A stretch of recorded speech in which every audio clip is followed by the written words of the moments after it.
Liberal MP Bob Rae is on his way home to Canada after being denied entry to Sri Lanka earlier today. Officials detained him at the airport in Colombo after intelligence agents determined his visit was not suitable. That's their words. And they accused him of being a Tamil sympathizer. We've reached Bob Rae at the airport in London, England, where he is in between flights. He joins me now by phone. Mr. Rae, thanks for joining us. Just tell us what reasons did they give you for not allowing you entry into Sri Lanka? Well, my visit was approved by the Sri Lankan Foreign Office, and it was all arranged. I think what's happened is that the Army takes a very different view of life from the Foreign Office, and the Army is determined that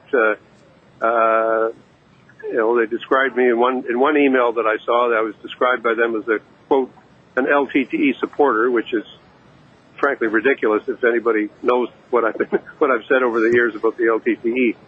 So, I mean, I think it's just a huge misread by them, a big overreaction on their part, and I think it really reflects very badly on the situation. I mean, look, I mean, I'm an MP. I can get a platform. I can make my case. I can fight back. But there's 300,000 very vulnerable people who are being interviewed now and assessed as to whether they are LTTE supporters. And if the net catches me, it's going to catch an awful lot of other people. So the military has accused you of being a Tamil Tiger supporter.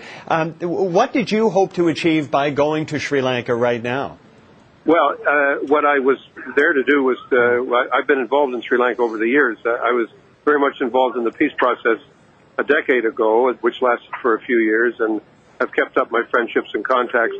I was scheduled to meet with a number of officials in the government, as well as with NGOs, people in the relief field, High Commissioner for Refugees, other people who are directly involved. So it was all set up. I mean, this was not a surprise visit or a last-minute visit. It has been planned for some time, and I'm frankly just dumbfounded at what's happened. But it's really caused me to reflect on what's taking place in Sri Lanka, the way in which the president and his two brothers, the Rajapaksa brothers, have I think, taken politics in a very different direction from where it had been in Sri Lanka, and that I think is something everybody's going to have to think about. I understand. You went through all the diplomatic channels. You did everything by the book. Now you've been denied entry.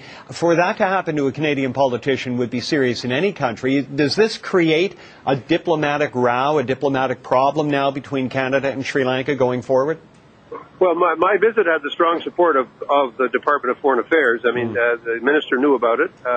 I met with his staff last week. I was on the phone with the High Commissioner regularly. There were two officials from Foreign Affairs who were with me throughout this 14-hour experience, and they're all aware of it, and I'm sure there will be a reaction from them.